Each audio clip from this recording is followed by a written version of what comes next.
So you've started a YouTube channel. Awesome. But after the initial excitement dies down and the internet crickets start chirping, you may find yourself wondering, why is my channel growing so slowly? Well, chances are you're making one or more of the 10 mistakes I'm about to talk about. So in this episode of Full-Time YouTuber, I'll share the top 10 mistakes I see new YouTube creators make and how you can avoid them in order to grow your channel as quickly as possible. Mistake number 1 is video intros that are too long or have no hook. YouTube right now really is a platform where people go for solutions to their problems more than anything.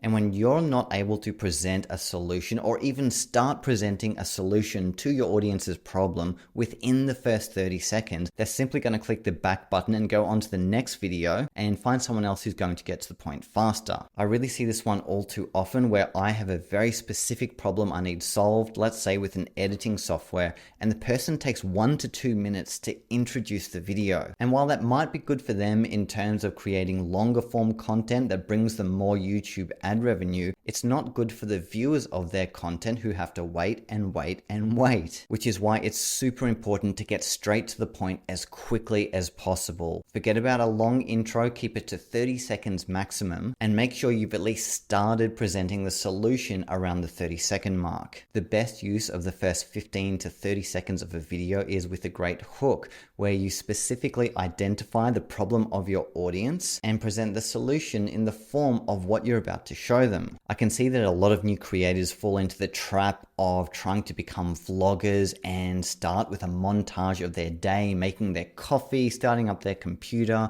going for a long walk on the beach, and then maybe 5 minutes into the video, they finally address the key topic of the video. But I'm just going to be honest here, that is being way too self-indulgent. Unless you're already very well known and people know, like, and trust you, they don't care about watching your vlog. They just want you to solve their problems as quickly as possible, which is why that formula of starting with a hook in the first 15 to 30 seconds and then getting straight into the solution around the 30-second mark or even earlier is the best way to get your viewers hooked so they stay around and watch the entire video. Mistake 2 relates to this, and that is making videos that are way too long. You know how sometimes you want a simple solution to a problem and you go onto YouTube for a solution and all of the tutorials are like a minimum of 10 minutes, some of them up to half an hour or more, for what should seem like a very short and simple solution. As a viewer, that is extremely frustrating when you don't necessarily have that time to hear the whole history of the topic and everything you need to know and everything you don't need to know all in one video. Your time is valuable, your audience's time is valuable, which is why you owe it to them to cut out as much waffle as possible and just get straight to the point. Simplify things. This is how I feel like I've been able to make my YouTube channel stand out, is when I approach a topic, I think about how I can teach that topic as efficiently and quickly as possible. Where other people might be taking half an hour or more, I like to challenge myself to try and teach it in 5 to 10 minutes and that's it. Of course, it's not going to be as in-depth as those longer videos, but often when structured right, you can communicate at least 80% of the exact same things while also cutting out all the irrelevant stuff that your audience doesn't need to know about and get to the things that make the biggest difference in solving your audience's problem. So I'd really encourage you to think about this with every new video you make. How can I condense all of this information that makes up the general topic into the bullet point version that still includes all the things that your audience needs to know while trimming out all the fluff in the process? Because the better you can get at condensing information into a short amount of time, the more value you'll be able to give to your audience over time, and therefore the faster they will know, like, and trust you because you've given them so much value and taught them so many things over the weeks, months, and years compared to other people that just waffled on and wasted their time. The third mistake beginner YouTubers make is investing too much money in getting started.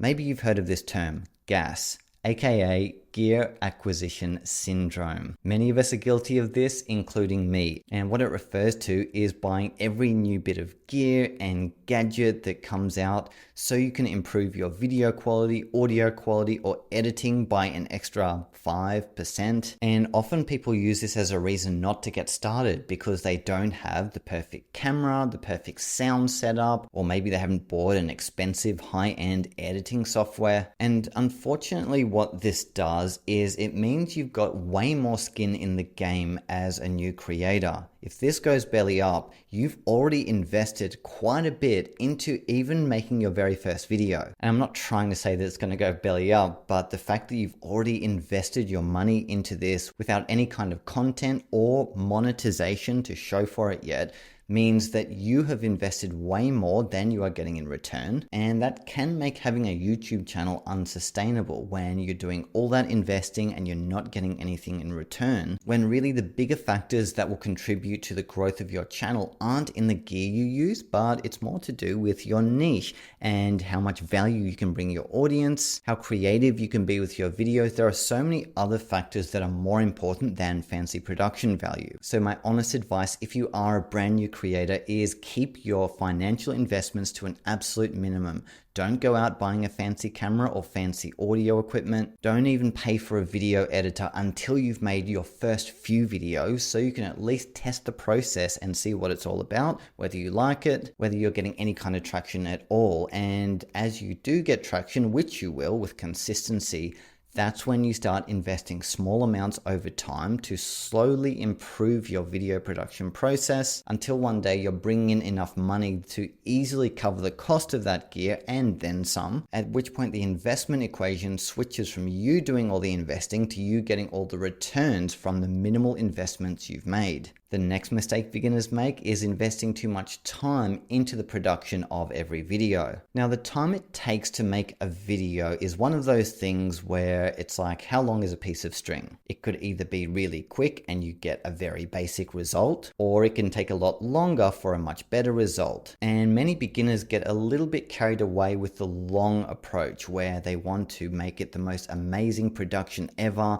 They want to film it cinematically. They want to spend weeks on editing it with flashy titles and effects and really overdoing the production to try and impress people that way and hope that that will be the magic solution to grow their channel. Now, let me tell you, as someone who has been on YouTube for over 8 years now, the fancier I made my production value over time, the more I got burned out as a result, and there was also no effect on the video's performance compared to other videos that might have had a better premise or a better title and thumbnail combination. I think the longest I ever spent on a video was 3 months, which is a crazy long time and I don't recommend anyone do it. But to this day, that video sits at around 60,000 views, whereas another video that I made in less than a day, including filming and editing, is approaching 600,000 views in a fraction of the time because the subject matter was much more in demand than the first video where I took 3 months. So it goes to show you that what matters on YouTube is problems and solutions.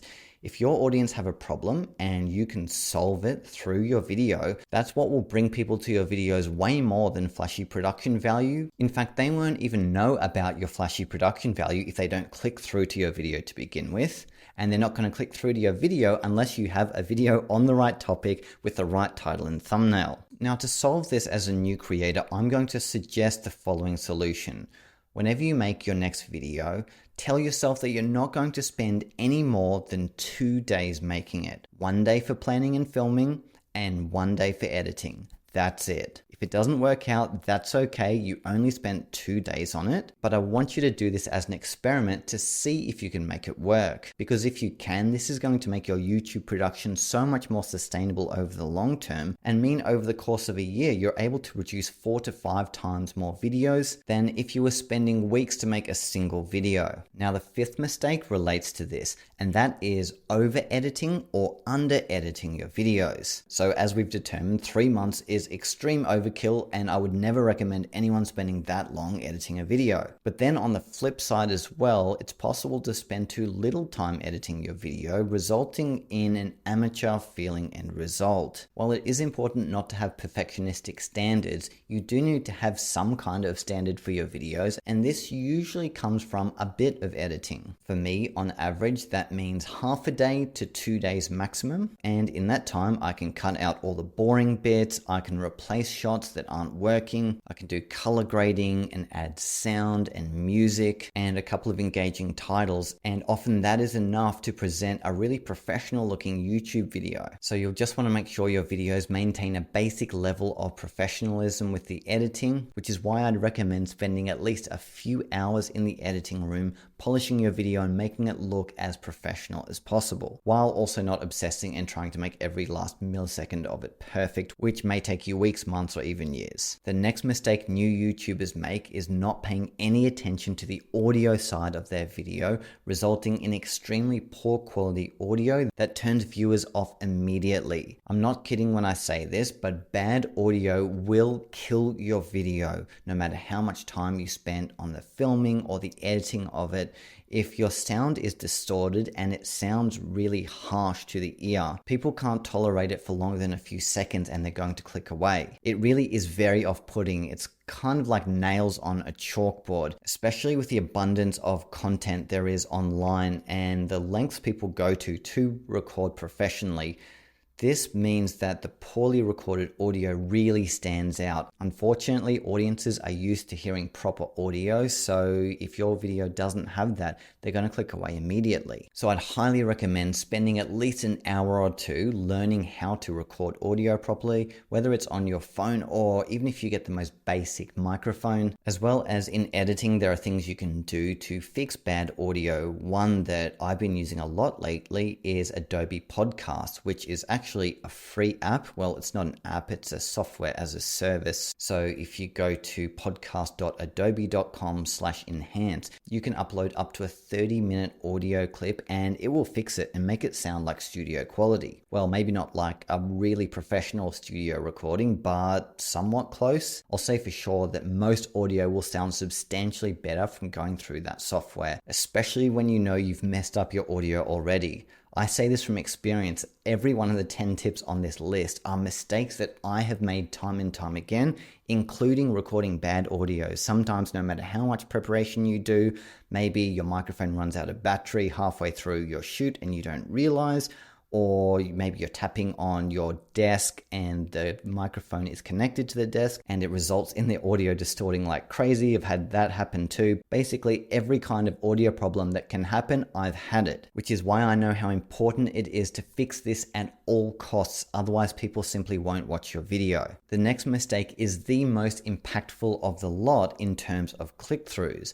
What a click-through is people see your video and they either click on it or they don't. And that's because this mistake is poor title and thumbnail choice. I really can't stress how important this one is. Choosing the right title and thumbnail for your video is literally more important than making a good video to begin with. Because again, people won't see your great video to begin with if they don't click it in the first place. And the only way to get them to click it is to tempt them to click it through having a curiosity-invoking title and thumbnail. So please spend time on this. Brainstorm different ideas for video titles and thumbnails. Try a few out. I know with every video I make, I'll create a list of up to 10 different video titles and then I'll come back the next day and see which one of them stands out the most. More often than not, one will stand out, and if it doesn't, I'll just ask ChatGPT, because your title and thumbnail is essentially your bait for attracting new viewers to your videos, and then your actual video is what keeps them coming back. If those two things are in place, you're giving yourself the best chance possible of getting a lot of subscribers quickly. It's always a good idea with video thumbnails to research your niche and what other people are posting on YouTube, because every niche is different when it comes to video thumbnails. Some of them might be more text heavy, some of them could just be a simple image of a location. I know many of them for sure are reaction based, where you have the person in the video also appearing on the thumbnail with some kind of unique expression. So see what resonates with you. Obviously don't copy people, but draw inspiration from what personally hooked you and then create your own version of a title and thumbnail that appeals to you, that you would click on,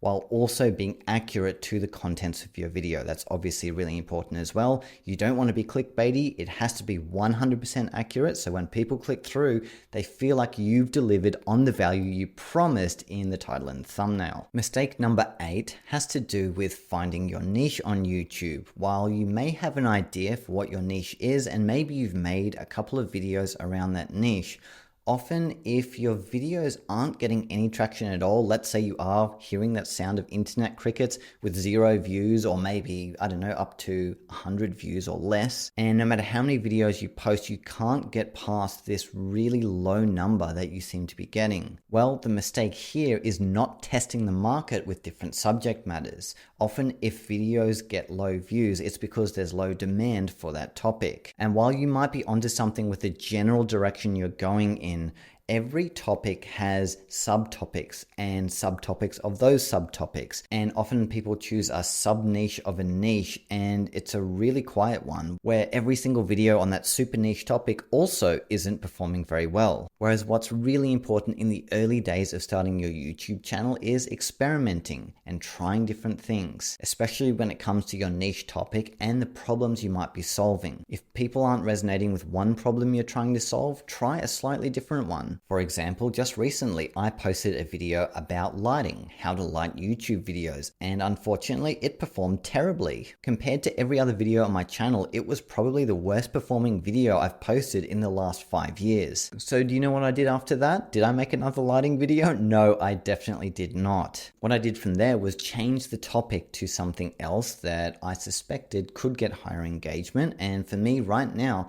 that seems to be in the video editing niche. Not only do my videos on this topic get a good amount of views, but they also get really high engagement and very satisfied viewers who absolutely love the content. And this is something that's important not to do just as a beginner starting on YouTube, but at every stage of the journey, I always like to experiment a bit and see what hits the mark, because you never know. Even though something might seem like it's working okay at one point in time, all it takes is a quick experiment, pivoting your direction slightly to the right or left, and you can unlock a gold mine of views and engagement in a subject matter where there is way more demand. So you kind of owe it to yourself to experiment with that, especially if you feel like you haven't quite yet drilled down your niche. This really is an important part of the YouTube journey, and that is the market research phase. If you're not consistently getting the results you want with your channel in terms of views, you need to continually be experimenting until you do find a topic or a video type that resonates and keep making videos on that topic. Now, on the flip side of that, the opposite problem that I also see so many creators make in the early days that ultimately sabotages their channel completely is trying to appeal to absolutely everyone. Maybe they have interests on 5 completely unrelated topics. Often you'll see new creators make videos on all of them, resulting in absolutely no specific niche for their channel, and this causes it to kind of fade into all the other channels that don't have a specific direction. I know it might seem like a good idea to go super broad, but this really is an advanced thing to do. When you're a bigger channel and you've covered all the niche topics early on, that's when you start expanding into slowly wider and wider topics, but not before that. You need to start in a niche and establish yourself. Then as your channel grows, you pivot out and grow wider, because the chances of you as a beginner with no subscribers attracting an audience who likes baseball, Pokemon cards, investing, and video editing is such a small audience of people that even if you did find all the people in the world that has those specific hobbies, there's really not going to be that many of them, which is why it's better to focus on just one of those topics, whichever one you feel most passionate about, where you feel like you could bring the most value, go the most in depth, and create hundreds of videos over the next few years. The final mistake I see new YouTube creators make is not monetizing early enough. Can you relate to this? You've been slogging it out for months or even years and you barely have a dollar to show for it. I know that was certainly my situation in my first few years of being on YouTube. While I had all the glory of having a few thousand subscribers and like 10, 20,000 views and a bunch of likes and nice comments, unfortunately those things do not pay the bills and I've got bills to pay, which is why you really need to keep monetization in mind from day one. While you don't need a complete business plan, it's a good idea to have a rough destination in mind as to how you're going to monetize your channel down the line. That way you can start making more specific content targeted at that audience. So then when you are at that point, maybe months or even a year down the line, those people are invested in you. You've given them enough value on that specific topic that they will happily follow you towards whatever your monetization strategy is. But this really does need to be taken seriously. If you want to sustain yourself on YouTube for a long time, you're going to need to earn money from it somehow. It's not unethical to earn money from your YouTube channel in one way or another because you're investing your time in making videos, money in the equipment it takes to make those videos. While it is nice to do it to help people, absolutely, you're not a charity and you can't afford to work completely for free for the rest of your life. If you want some ideas about how you can do this, I wrote a completely free ebook which you can download below that shares my top 10 ways that I've earned money with my YouTube channel that you can also apply to yours. Every creator does this in a slightly different way depending on your niche and your business aspirations. So it's important to choose a monetization strategy that is specific to your goals and your channel. So feel free to download the free guide down below. Alright, so that's it for my top 10 mistakes beginner YouTubers make and how to avoid them. I hope you got value from this episode and I hope you really reflect on all 10 of these things and try your best to not make these exact mistakes from day one, because I can tell you firsthand that I made all of them and it slowed down the growth of my YouTube channel substantially. If you enjoyed the episode, feel free to leave me a rating in whichever podcast app you're using. I would really appreciate that. I wish you all the success in the world and happy creating.